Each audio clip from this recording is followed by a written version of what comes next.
Olá, bem-vindo a todos e a todas que estão aqui conosco nesse webinar, que depois também vira um podcast. Eu estou hoje aqui com a minha convidada, Elisa Rosenthal. Nos conhecemos numa situação bem inusitada, quando fazíamos um curso sobre escutatória no interior aqui de São Paulo, né, Elisa? Foi uma conexão muito grande, tenho acompanhado a Elisa depois nesse processo, depois de tudo isso ela se torna top voice do LinkedIn, abre um novo projeto, Mulheres no Imobiliário, e hoje a gente vai conversar desse papel das mulheres na liderança, na experiência que a Elisa tem feito, dos cursos que ela tem elaborado e como que ela tem trazido isso para o nosso dia a dia. Elisa, seja muito bem-vinda. Por favor, o microfone é teu, te apresenta aqui para quem está nos escutando e vai participar dessa conversa. Guta, obrigada. É tão bom estar com você de novo, mesmo que virtualmente. Espero revelar presencial em breve. E, de fato, a gente se conectou num espaço muito importante, que é o espaço da escuta, onde a gente estava ali revendo as nossas referências de escuta. E acho que o tema que a gente fala hoje tem muito a ver com escutar, né? Também escutar muito as demandas das mulheres. E acredito que isso faz parte dessa minha trajetória. Então, eu venho de uma carreira tradicional, né, linear, como arquiteta e depois como uma mulher executiva de mercado imobiliário. Eu trabalhei em grandes corporações na área de desenvolvimento, de grandes projetos imobiliários. E a minha mudança, né, meu turning point aí de carreira, acontece depois do meu segundo filho. E já deixando aqui, né, a maternidade como sendo um ponto de mudança para muitas mulheres nas suas carreiras. Para mim foi um ponto de repensar a carreira.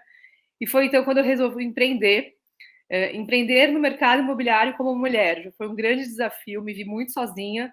E nessa solidão do empreendedorismo feminino, eu decidi então por uma transição de carreira e fui estudar liderança feminina. Nesse processo de estudo, nesse processo de desenvolvimento, a gente aprofunda isso ao longo da nossa conversa, descobri esse modelo de liderança, que é a liderança Shakti, que propõe o equilíbrio do poder feminino e masculino, especialmente nos negócios. E a partir daí que eu resolvo voltar para o mercado imobiliário, trazendo a proposta do primeiro grupo de mulheres do setor, e que hoje, 4 anos depois, é o Instituto Mulheres do Imobiliário, no qual eu sou presidente. Nesse processo todo, tem várias coisas que aconteceram em paralelo, né? Conta para a gente. Bom, quando eu resolvo, então, sair do modelo tradicional, né, das corporações para empreender, o suporte que eu tive foi criar um podcast. Então, eu criei um podcast chamado Vieses Femininos, que teve 150 episódios. É um projeto que ele se encerrou ano passado, com 150 capítulos, onde eu entrevistei CEOs, né, as principais grandes lideranças femininas de várias áreas distintas, justamente para dar, né, subsídio de cases para esses estudos teóricos e acadêmicos que eu estava desenvolvendo, né? Também, como você bem mencionou, fui eleita LinkedIn Top Voice, fiz um TEDx, comecei a escrever para alguns hubs importantes de conteúdo, como a revista HSM, como a Exame, blogs importantes do mercado imobiliário, que é o meu setor, Imob Report, que é um blog que eu escrevi por 2 anos, agora para o Connect Imob, Mundo Zoom, que é um outro blog importante do interior de São Paulo. Lancei meu livro, que é o Proprietárias, que aborda a ascensão da liderança feminina no mercado imobiliário.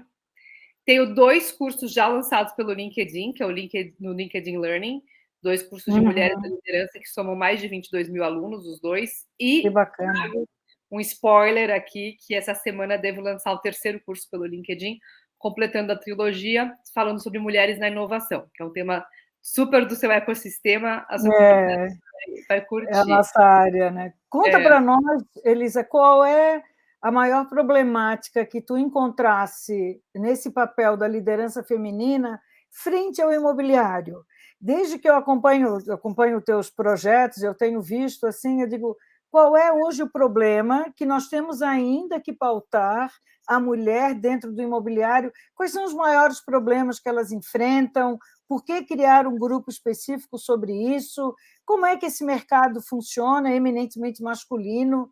não é? A gente sabe que qualquer posição, a cada, não sei, pela minha experiência, a cada 10 propostas, a gente recebe 9 homens e uma mulher à frente de uma venda ou de uma colocação, o que seja, né? O que levou dessa tua experiência, que já vem do imobiliário, para trazer essa visão do feminino dentro do setor imobiliário? Muito bom, Guta. Primeiro aspecto é essa visão de que existem muitas mulheres, só que elas não ascendem ao cargo da liderança, né, ou de representarem instituições, organizações, associações, empresas ou outras organizações, né, do setor. Então, se a gente olhar hoje a parte institucional do imobiliário, e aí a gente olha para sindicatos, conselhos, associações, etc., são entidades masculinas por sua essência, né? Representada por homens, com uma certa faixa etária, um certo até biotipo. Então, essa falta da diversidade, sim, ela está muito representada nessas lideranças. Quando a gente olha para as empresas, o mercado imobiliário é essencialmente um mercado de empresas familiares, assim como, né, as principais empresas do Brasil ainda são empresas de estruturas familiares. E o mercado imobiliário, essencialmente, é um mercado composto por empresas familiares. E a gente vive uma transição muito importante de gerações, né, Guta? Acho que esse é um tema que a gente aborda bastante. A inovação acontece quando você tem uma nova geração assumindo alguns espaços, né, de gestão e de estratégia que antes estavam muito ancorados em modelos muito tradicionais. Exato. O mercado imobiliário é um mercado ainda com baixíssimo nível de inovação, né? A tecnologia engatinhando ainda no setor, a gente vê as empresas de tecnologia no setor sofrendo, tanto que, né, os números, né, as notícias de layoffs que a gente tem recentemente mostram o quanto essas empresas ainda estão procurando entender como é que funciona essa dinâmica do imobiliário, que é um mercado com uma dinâmica muito singular e particular.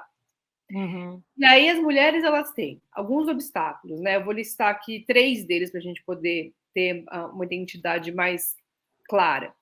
Primeiro é essa falta de representatividade. E aí aquela frase emblemática, você não pode ser o que você não pode ver. Eu não vejo mulheres em cargos de liderança e mulheres em situações estratégicas. Como é que eu chego lá? Qual é o caminho? Que estrada que eu vou pegar?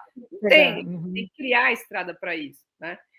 Depois a gente vê uma dificuldade muito grande de entender que o mercado, né, tem uma particularidade de atuação. É um mercado composto por diversas áreas: engenharia, arquitetura, né, a parte comercial estratégica com administração, ali tem a parte de vendas muito forte. E nessas áreas todas, as mulheres, por vezes, muito representadas em posições mais administrativas, mais operacionais, mais gerenciais, poucas diretoria. Então, não é por falta, muitas vezes não é a falta de mulher, é a falta de mulheres em cargos de liderança. Então, como é que a gente cria planos de carreira e incentivo, políticas de incentivo nessas empresas e no mercado como um todo para uma ascensão profissional, né? Então, primeiro, uma liderança mais inspiradora. Depois, um plano de carreira, né, ações afirmativas nesse aspecto. E, por fim, Guta, que aí é uma plataforma que eu trago muito por meio do Instituto, é entender qual que é o papel da mulher nesse mercado. Sim. E o mercado imobiliário, ele ficou por muitos anos muito pautado na identidade de compra e aquisição de patrimônio, né? De compra e aquisição de bens imobilizados, tijolo. E o tijolo, na construção de patrimônio, ele ficou, até eu trago isso no meu livro, né? O patrimônio, ele vem da palavra pater, né? Construção de um patrimônio, do pater, muito ligado à figura masculina. E matrimônio, mater, é uma figura feminina. Quando a mulher tem uma ascensão social e profissional, que ela tem um poder aquisitivo, que ela tem um poder de decisão, que a gente tem as mulheres assumindo lideranças não só corporativas, mas de famílias, mulheres que são mães solo, mulheres que são independentes, o aumento do número de divórcios, especialmente por conta da pandemia, a gente vê essa mulher cada vez mais comprando imóveis. Então, ela é uma compradora, uma investidora, uma influenciadora. E essa profissional, né, essa pessoa, essa mulher que é uma profissional e que é uma influenciadora, ela tem que estar inserida em diversas camadas estratégicas do desenvolvimento de uma estratégia empresarial. Então, aí a gente tem uma outra figura que é a persona, né? Como é que a gente traz essa persona para dentro de uma estratégia empresarial. Então, são 3 frentes que eu diria que são frentes estratégicas fundamentais para a gente sair um pouco de rótulo e ir para conteúdo, né? E ir para a essência das organizações. A gente tem visto uma ascensão de alguns modelos de startups, né, chegando aí, como a Loft, como o Quinto Andar, ganhando espaço, tirando a figura até desse corretor do contato pessoal, mas, ao mesmo tempo, a gente também vê a necessidade de uma mentoria ou de uma consultoria que possa ajudar as pessoas, principalmente, não porque é um patrimônio que fica imobilizado, né? Não é uma coisa que se passa rápido para frente ou que tem uma liquidez muito frequente, né? Ela depende de um certo movimento. E o que eu tenho observado é que, principalmente na visão do ajuste desse imóvel, dessa visão, as mulheres entram muito firmes, porque tem todo um lado mais sensível que, na tua formação de arquiteta, eu tenho visto hoje propostas bastante interessantes, onde elas entram, mas ainda assim como executoras de uma atividade que arruma um ponto para que o outro possa assumir a frente, né? Então, como que a gente vê, que recado a gente poderia dar para essas mulheres que querem hoje e que estão nos ouvindo?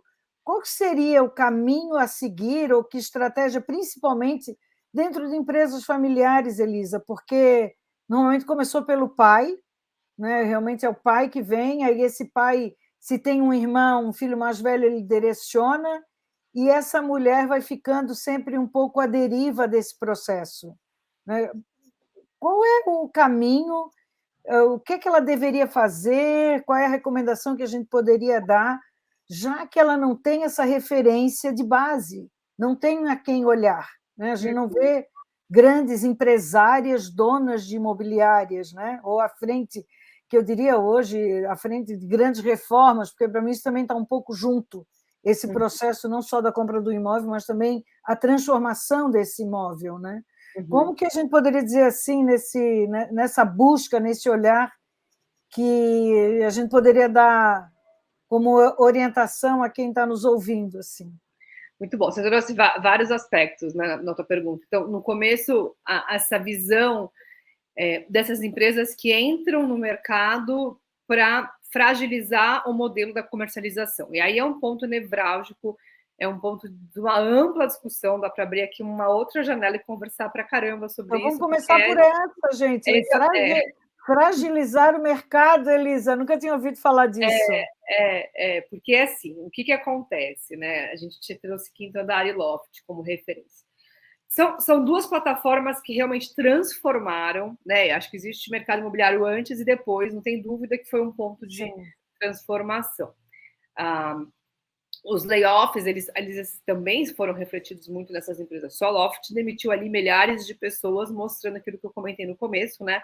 A importância de saber o que é mercado imobiliário. Não é um mercado para iniciantes, né? Para amadores. Então, isso já representa muito do meio da sua pergunta. A figura do corretor ou da corretora vai acabar? Um bom profissional, ele sempre vai ter espaço no mercado. O que vai acabar é a figura do profissional desqualificado, do profissional que ele pode ser substituído por uma plataforma eletrônica.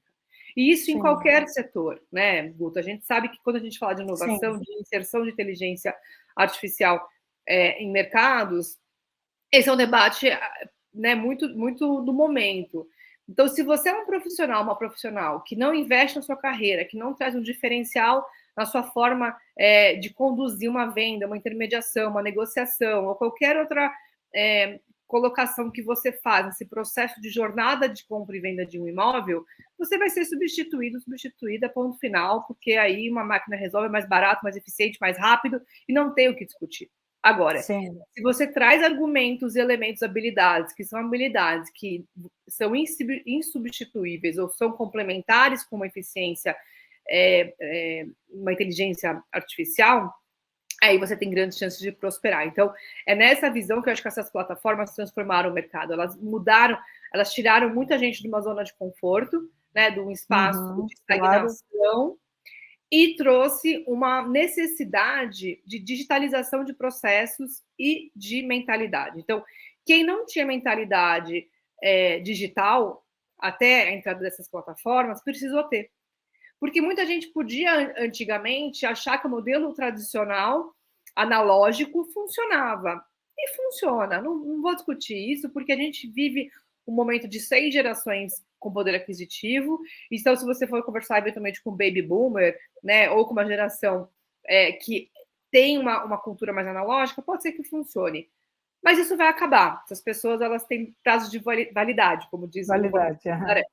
uma hora essas pessoas não estão mais aqui, não vão mais ter, né, um volume de compra e você vai perder, então, ali a sua, né, a sua habilidade profissional nesse aspecto. Então, essa digitalização da forma de trabalho, ela é inevitável e não é só mercado imobiliário, são outros setores, né? Então, como é que a gente trabalha num setor, num cenário que eu tenho empresas mudando a estrutura de relacionar, né, da jornada de customer experience, para a gente usar termos aqui mais do nosso apropriados do nosso dia a dia.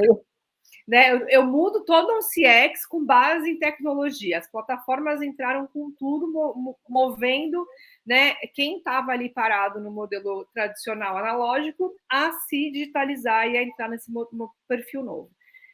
Venho com uma necessidade de lifelong learning, de conhecimento, de mudança de mentalidade. E aí entra a pauta feminina que você me perguntou por último.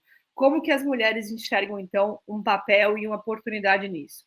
Primeiro, acho que a gente tem uma vantagem feminina, e aí não sou eu que falo, tem vários estudos que comprovam isso. As mulheres investem mais em estudo, investem mais em qualificação, elas têm nós temos, né, uma média de anos de escolaridade, de estudo, de especializações, na média, mais avançado que os homens, em diversas áreas. E uma pesquisa que nós rodamos no Instituto, né, em parceria com uma empresa de pesquisa, também mostrou isso. A gente entrevistou 803 mulheres e a média foi ali mulheres com pós-graduadas, com mestrado, com doutorado, né, e com mais de 14 anos de experiência, olha só. Olha só, gente. Então, o que isso mostra? As mulheres que estão no mercado, elas são experientes. 14 anos no setor imobiliário representa muita coisa. É um setor cíclico. É um setor que, se você não viveu ainda uma crise do imobiliário, você ainda não pode se considerar uma pessoa de mercado imobiliário. Né? Então, assim, quem tem experiência no mercado imobiliário tem que ter passado por crise. E aí, essas crises, elas mostram para a gente a importância dos ciclos. Porque são nessas crises que a gente reinventa modelos, que a gente rediscute modelos, sistemas, né?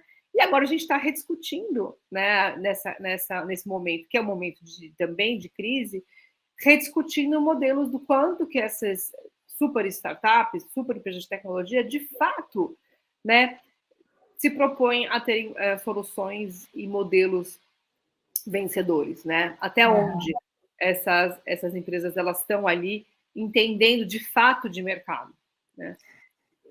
E nessa visão nós comentávamos aqui no início, né, que o setor imobiliário ainda era muito linear, muito tradicional, e vem de uma época ainda dos anúncios, né? Eles alimentaram muitos os jornais impressos, né? As edições de domingo do Estadão e da Folha eram ícones do tamanho do que era, só porque aquilo ali movimentava um setor que acabou, né? Isso hoje está na internet, trazendo essa inovação. Qual é a visão dessas empresárias, Elisa, frente a essa transformação que tem que entrar no digital? Exatamente porque hoje a parcela vai mudando cada vez mais e a nova geração que virá, ela já nasceu digital, né? Então, como que se vê isso hoje? Como que está essa transformação? Como que elas estão inovando nesse processo, não para ser uma big tech, porque não seriam, mas pelo menos trazerem similaridades e melhores serviços numa visão que eu posso pesquisar e fazer consulta e tomar uma decisão? Então, essa também é uma grande provocação, né, que eu puxo ali pelo Instituto, porque a gente vive uma metodologia baseada em dados, não tem como, né? Sim. Quem não usa dados como referência não está vivendo, não está vivendo a vida não está vivendo direito, né? Então, assim, a análise de dados para nortear nossas decisões e estratégias, ela é uma realidade de toda e qualquer empresa, todo qualquer, né, profissional. Quando a gente vai falar de dados, a gente tem aqui, primeiro, aonde você busca esses dados, né? Onde estão os dados? Né? Que data lake, data ocean é esse? Pode ser a grande internet de dados, e aí a gente tem a internet de dados nessa pulverizada e mais masculina do que feminina, porque historicamente tem mais inputs de dados masculinos do que femininos, e isso é fato, até porque as mulheres tiveram acesso à internet mais tardiamente. Porém, quando a gente faz recorte de mercado imobiliário, né, e as nossas pesquisas mostram isso, as mulheres elas são as grandes influenciadoras na tomada de decisão.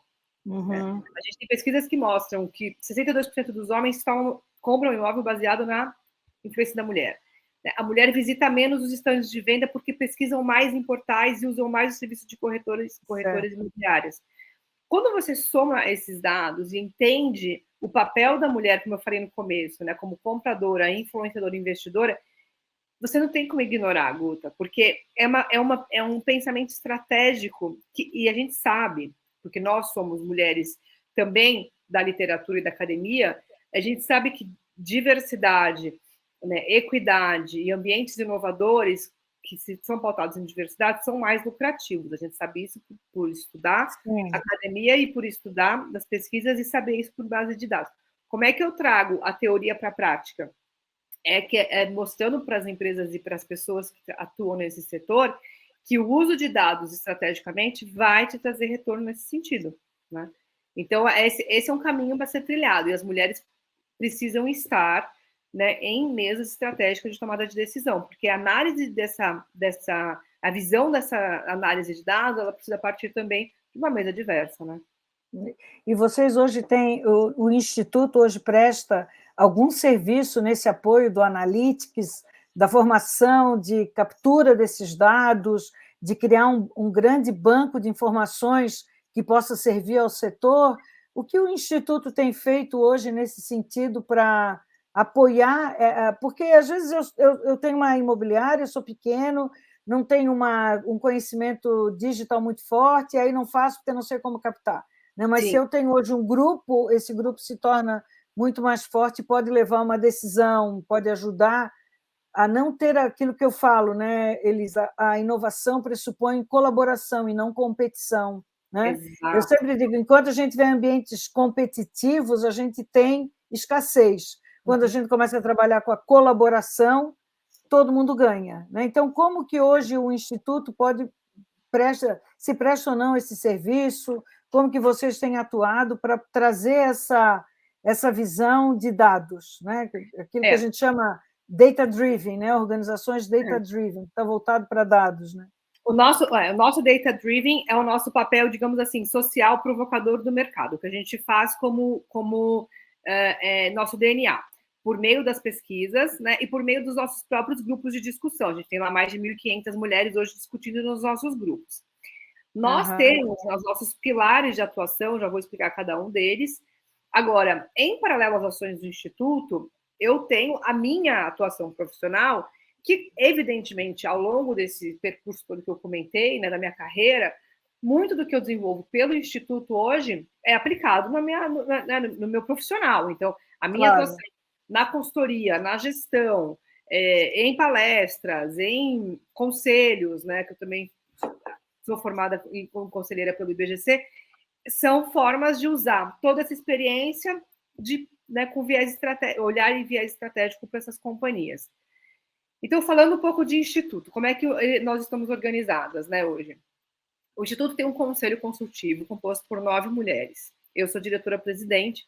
Nós temos 6 diretorias executivas hoje, cada uma liderando um pilar de atuação específico. Isso em paralelo às 1.500 mulheres que compõem nossos grupos de debate e discussão, que é aberto a qualquer mulher que queira ingressar e que atue no mercado, né?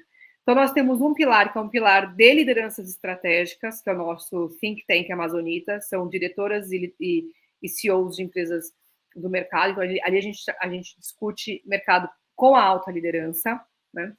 Depois a gente tem o pilar ametista, que são as mulheres de alta performance comercial, com alto desempenho em vendas, são donas de imobiliárias ou líderes de equipes comerciais com uma performance que a gente tem ali, um range que a gente estabelece como uma meta de corte. A gente tem um núcleo chamado Rubi, que é das advogadas autônomas. Então, as advogadas autônomas do mercado se organizam nesse grupo, onde a gente debate bastante inovação do ponto de vista de blockchain, token e outras ferramentas que hoje, né, mudam o modelo de transações e a parte regulamentar do setor.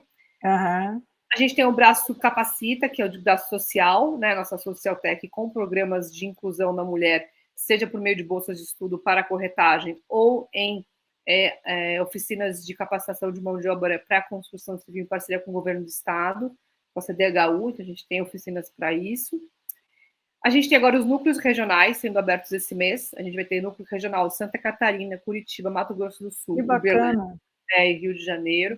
E aí uma diretoria focada em estabelecer, padronizar esses núcleos, né? Eu chamo assim, eu falo o núcleo regional, ele é o roteador. O hub, formar hubs. Então a gente leva lá nossas ações para essas regiões. E a gente tem um pilar também estratégico, que é o pilar do nosso evento anual, que é o evento Soma, que esse ano acontece 16 e 17 de maio, aqui em São Paulo. Você já está super convidado a estar conosco. São 2 dias de evento com a temática de empreendedorismo feminino no imobiliário. Então, a gente faz um evento que é bem único no mercado, porque a gente coloca muitas mulheres no palco, homens também, mas a gente tem 90% de mulheres no palco, para mostrar que sim, né, tem mulheres que falam de mercado. Porque uma das respostas que eu tinha no começo do Mulheres Imobiliário, Guta, era assim, mas não tem mulheres para falar em eventos, por isso que os eventos só tem homens. A gente falou, não, é que tem, é que você precisa procurar, né? Você precisa procurar, tem que cadastrar esse pessoal para saber onde é que elas estão, né? Então, nosso evento, ele mostra, né, onde estão essas mulheres, né, até parafraseando a Neivia Justa, que é onde estão essas mulheres, estão no nosso palco, estão ali, né? E nesse contexto, se alguém que está nos ouvindo quiser entrar, ingressar, qual é o papel, o que ela tem que fazer? Né? Eu que sou de Santa Catarina, já estou aqui com um monte de gente para te indicar, assim, já. Porque eu conheço mulheres que já estão lá no imobiliário, assim. Catarina, o que elas podem fazer? Tanto que a regional está abrindo, né? Aí Santa Catarina, coloquei o site para aparecer na tela. É o mulheresdoimobiliario.com.br, é o nosso site. Nós estamos nas redes sociais também, mas pelo site você acessa, clica lá em Faça Parte, preenche um cadastro, né, inicial e já pode receber ali, então, o link para participar dos nossos grupos. E aí a plataforma que for mais acessível para você, ou Telegram ou WhatsApp, a gente tem grupos nas duas plataformas, e vão ampliando a nossa rede, né? A gente tem debates diários, dependendo do grupo. Às vezes o grupo 1 está debatendo corretagem, o grupo 2 está debatendo direito imobiliário, o grupo 3 está discutindo um evento, o grupo... Assim, cada núcleo tem a sua particularidade, né? E aí a gente vai criando... Existem muitos campos, né, Elisa? Eu passei por uma situação de um imóvel de família agora, que veio numa transição de um para o outro, e quando precisou se fazer a documentação, ele estava todo desregular, assim. E aí, quando a gente se deu conta, eu chamei uma amiga minha, que é advogada, Temes, eu já vou indicar ela para entrar lá, ela está em Porto Alegre hoje, e foi incrível, assim, a sensibilidade, a gente falou, né, sem desmerecer nenhum lado masculino ou feminino, mas a preocupação da reserva do ninho, da proteção do bem, dos cuidados que teve. Eu tive uma experiência muito positiva, assim, muito positiva, e gostaria até, se alguém que está assim, nos ouvindo, né, que também isso também é parte do imobiliário, né? A documentação em dia, tudo regularizado, porque às vezes as pessoas vão passando e não vão percebendo, e vai ficando umas coisas para... Não é só o teu processo de compra e venda, mas é o próprio hoje onde você está, né? Inventariá-lo também, de vez em quando, é bom para saber se tem pendência, e isso o Instituto pode ajudar, né, nesse sentido de trazer orientação, de criar banco de informações e criar, inclusive, esse conhecimento, né, essa base do conhecimento essa troca que possa diária. ser troca diária, que possa ser compartilhada, né? Nessa tua jornada, qual foi a tua... Queria que tu falasse agora do processo de formação dessa liderança, que tu falasse desse método que tu desenvolvesse fora do Brasil, que tu fosse para fora estudar e traz esse papel dessa mulher líder, né? Que nós já somos líder, né? A pessoa que nunca considerou, né? Porque a gente sempre foi, né?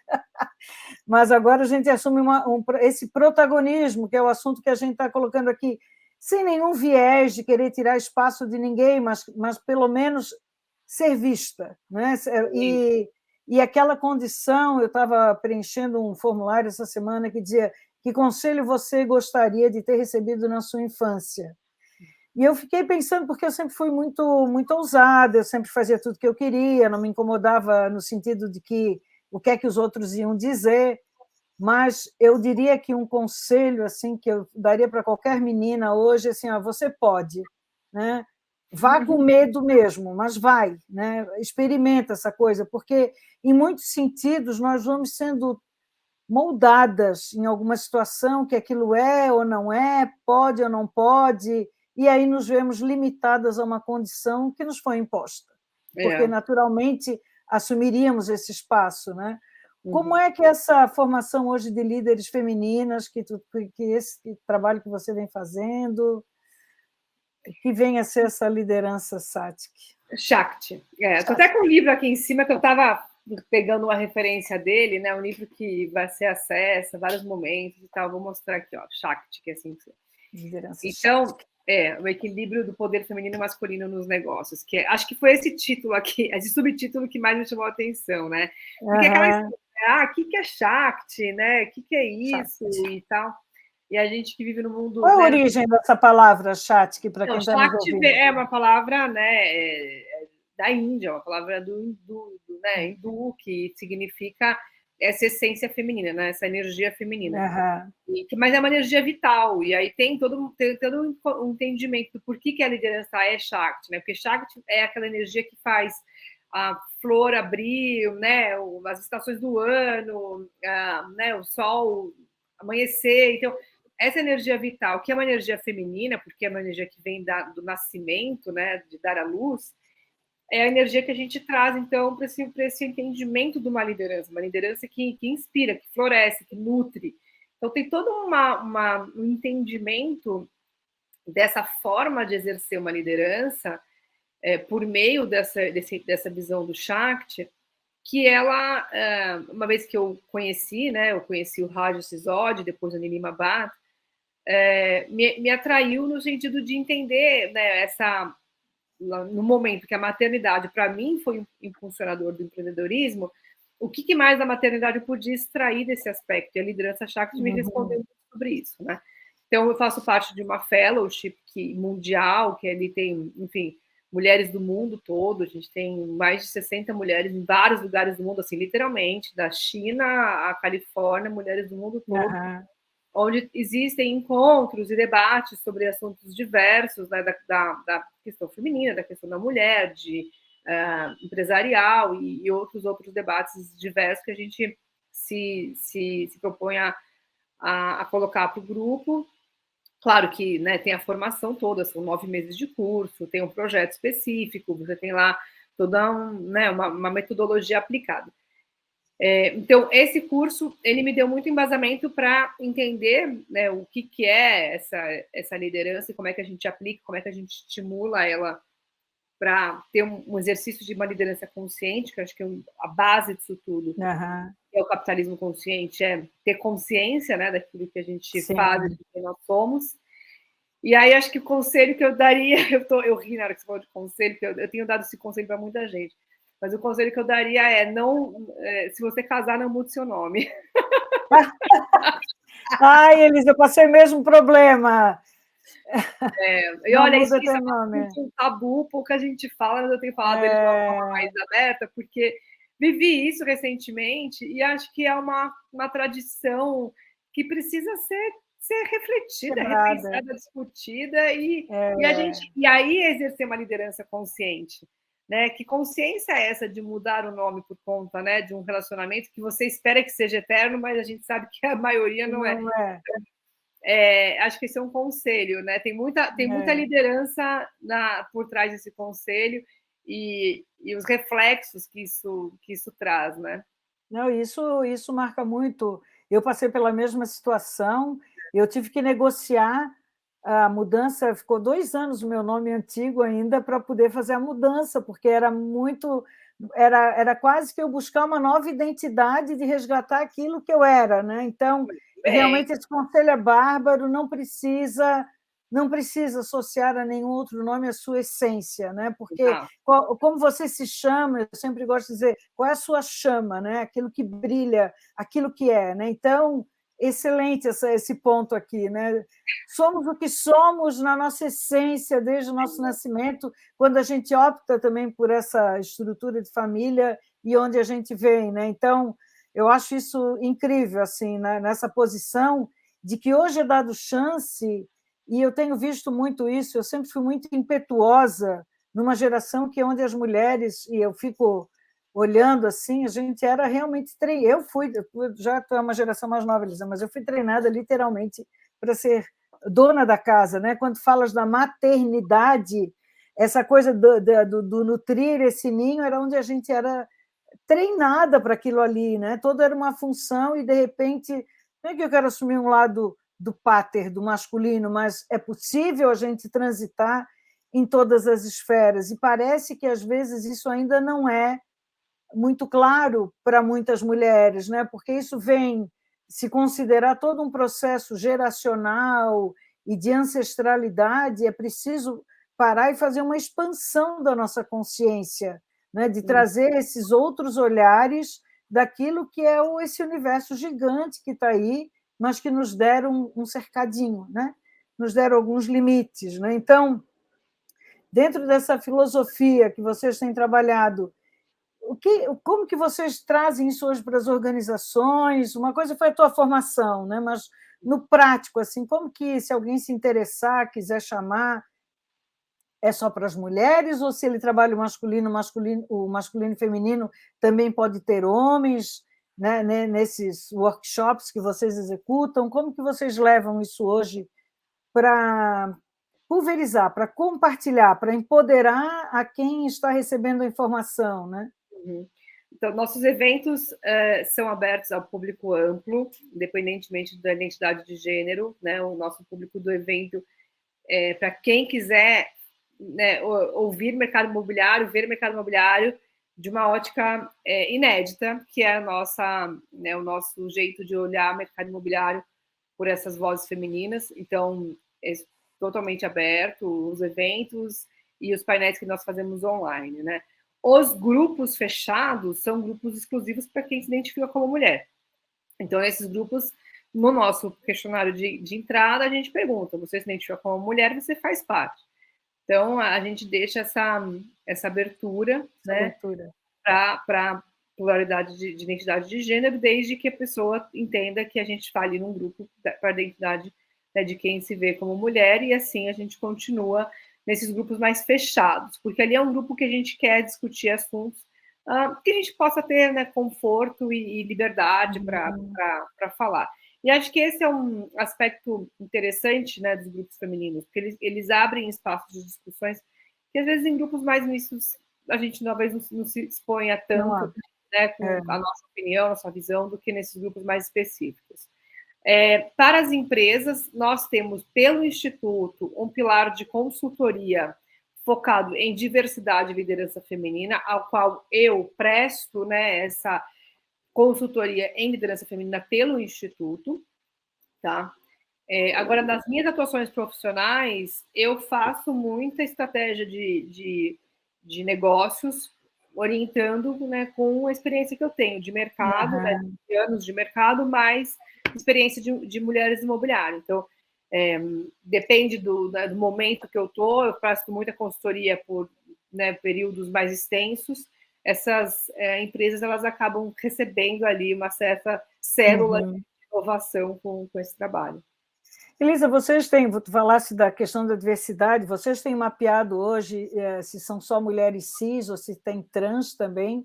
Temos. Específica que vocês sabem. Hoje tem isso já, essa abertura. Então, hoje a gente tem, no nosso programa agora social e bolsas de estudo, a gente está com as vagas, né, abertas e metade destinadas às mulheres pretas, pardas, indígenas e trans. A gente tem vagas afirmativas para essa causa e parceria com a Transempregos, né? Tanto que uma ótimo. do nosso evento do ano passado foi a Marta Rocha da Transempregos. A gente tem, né, na figura da Maite Schneider também bastante suporte para esse cross de redes, né? Não adianta Ótimo. a gente querer atingir uma comunidade trans sem estar, né, chegando nos canais certos e adequados. O trabalho da Maite é muito bacana e traz hoje essa visão muito suave também, né? Nada muito porque o caso é suave, não precisa ser doloroso, né? Já se passa por muitas dores para se chegar nessa posição, né? E as empresas têm aceitado essa diversidade hoje na contratação de mulheres ou de indicação de perfil para trabalho. Essa representatividade hoje estão nas empresas que, na sua maioria, ainda tem um perfil muito homogêneo? Isso já traz? Já é conversado isso, pelo menos? Algumas sim, tá? A gente até tem, né? Você deu o exemplo do Quinto Andar, o Quinto Andar tem uma área de diversidade e inclusão.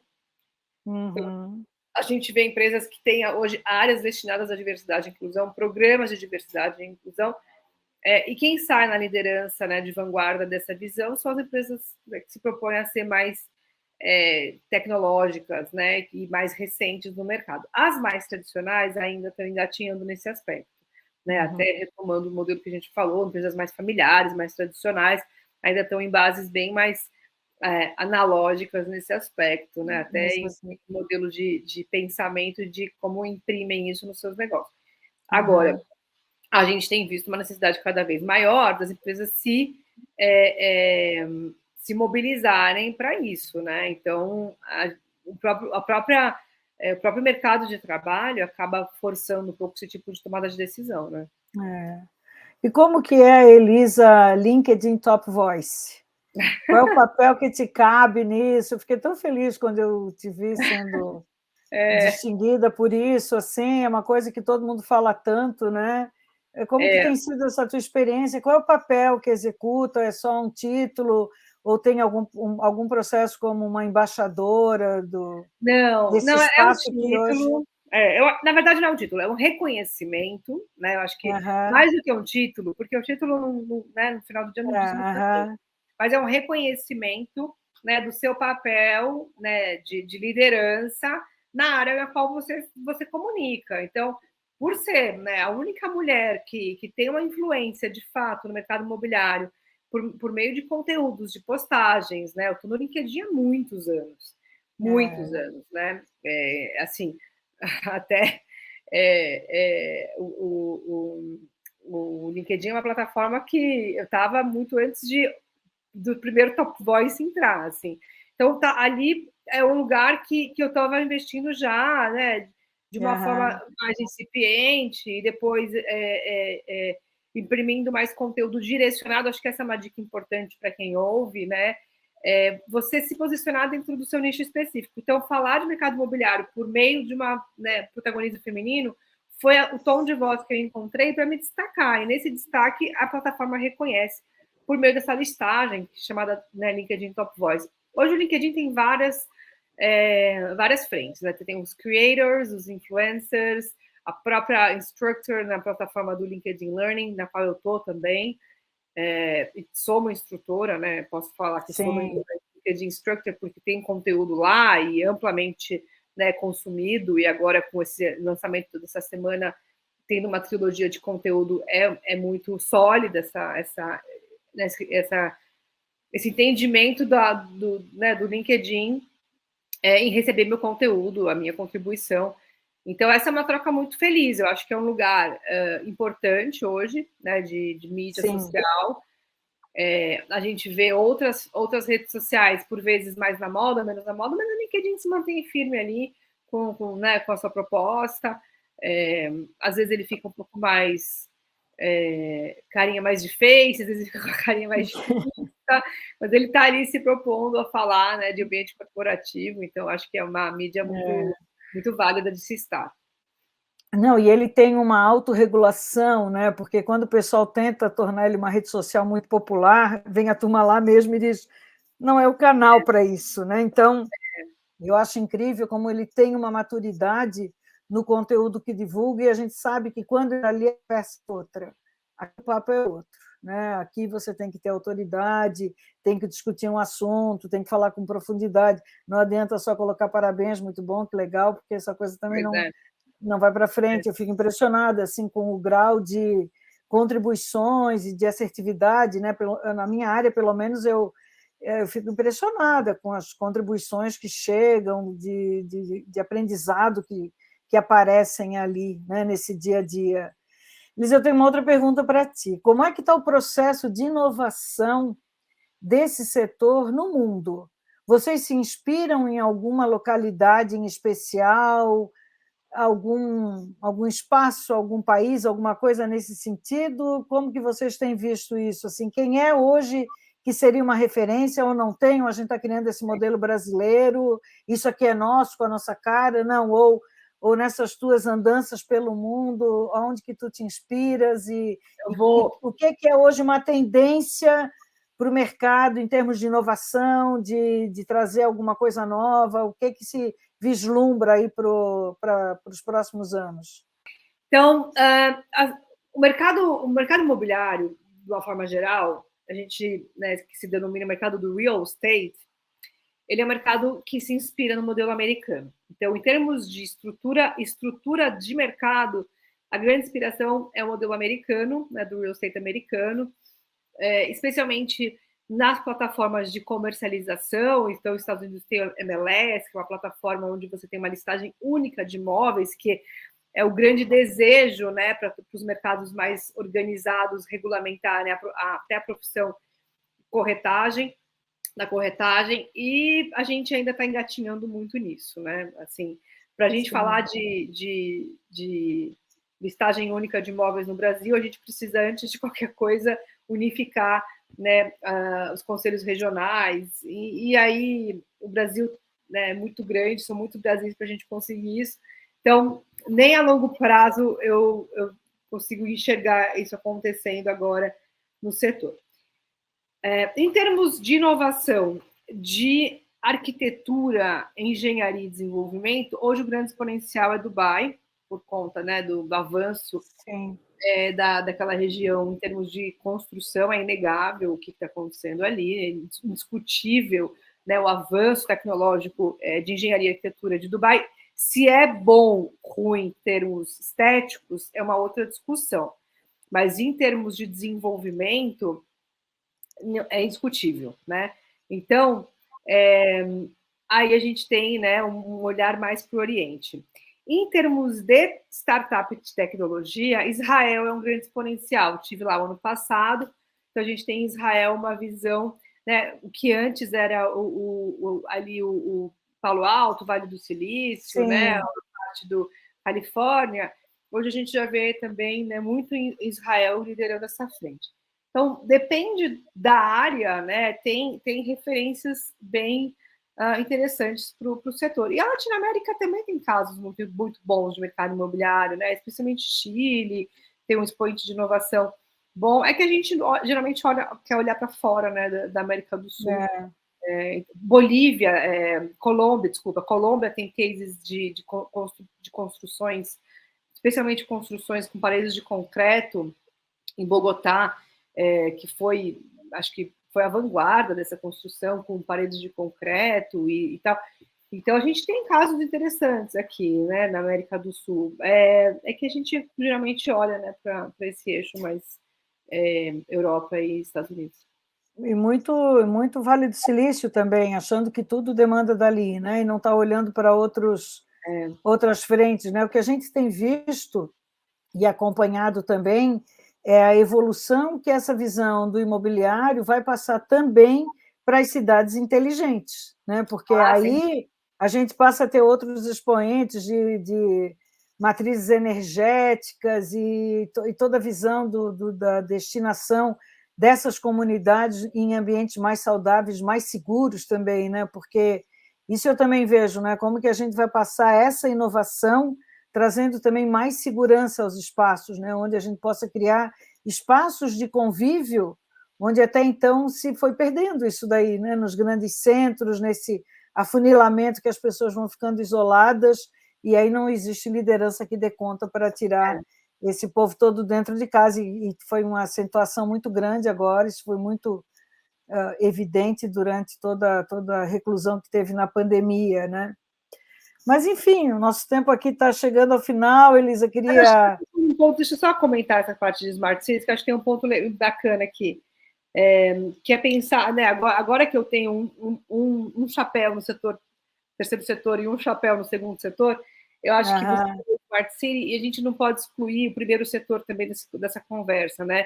Quando a gente fala de Smart Cities, a gente precisa falar, né, do setor público, e setor público não, é difícil você tirar o setor público dentro do debate do imobiliário, porque você passa por, né, dependendo do tamanho, do volume e qualquer aprovação de qualquer prédio, qualquer construção, o setor público diretamente envolvido. Então, esses três setores, o primeiro, segundo e terceiro setor, precisa ter uma como é que você falou da criatividade, Cooperação. Cooperação, exato. Cooperação.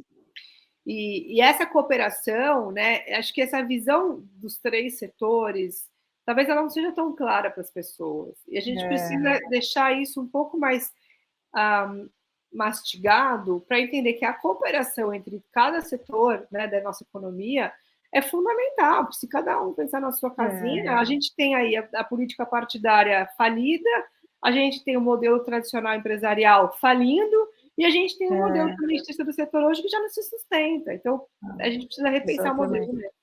Não, e trazer o convívio também entre diferentes classes sociais de uma forma orgânica e justa, né? Que é o que eu trago aqui, o exemplo de Barcelona, onde você tem grandes condomínios, mas também tem moradias populares justas e adequadas no mesmo bairro. Por quê? Porque eu preciso de serviços, né? E o que a gente vê e muitas vezes é também essa construção, esse imobiliário também se colocando em áreas de alto risco e que não dá condição também de segurança de vida para as pessoas, né? Então, eu acho que isso passa por esse processo colaborativo entre nós buscarmos a inovação no sentido de que ele, antes de tudo, é o bem-estar de uma população, né? Porque não adianta eu ficar resolvendo um problema só meu e aí eu não ter todo um processo de poder transitar na rua, inclusive. Claro! Porque, poxa, eu moro num lugar dentro de um casulo maravilhoso, que é meu apartamento, mas eu não posso sair porque eu não tenho nem segurança, né? Então, são aspectos que vejo que, Elisa, nós temos que trazer esse olhar desse feminino, já que o nosso tema é a liderança feminina, que cuida, né, que acolhe, que tem esse lado mater, que tu começaste falando, gostei muito disso, da maternidade. A maternidade, ela acolhe, ela tem espaço para todo mundo, né? A gente vê isso até com os animais, né? Gato sendo adotado por cachorro, e aí está tudo muito bem. Né? Coração de mãe que cabe todo mundo, para que a gente possa ampliar essa visão, não só dentro das organizações, mas também nesse espaço, né? Então, nossa, super feliz aqui com o nosso bate-papo, a gente está chegando ao nosso tempo, que a gente organiza para também não ficar muito longo. Quero super te agradecer esse bate-papo e deixo aqui para que tu possa fazer um encerramento aí da tua fala, dos convites que tu queres fazer e deixar aberto, se mulheres quiserem agregar essa conversa, isso fica aqui girando, né, nas nossas redes, vai ver depois. Ótimo. O que é que tu pode recomendar? Meu convite é para a gente se conectar pelo LinkedIn e pelas minhas redes sociais também, aqui passando o @ do meu Instagram, Elisa W. Rosenthal. Pelo meu site, conhecer mais sobre o meu trabalho e complementar essa experiência com os meus livros, né? Porque eu tenho Proprietárias e meu livro que vai ser lançado em breve, tá? Eu tenho um lançamento agora de um livro autoral nos próximos meses, que vai abordar a trajetória da carreira feminina, então eu vou complementar essa conversa com o meu próximo livro e acompanhar nas minhas redes o anúncio desse lançamento.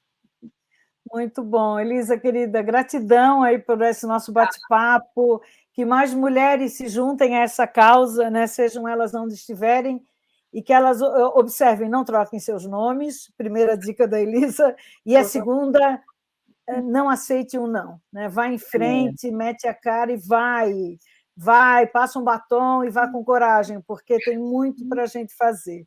Né? Então, querida, meu beijo grande, e a todos que estão nos assistindo aqui, que sigam esse caminho tão lindo. Obrigada.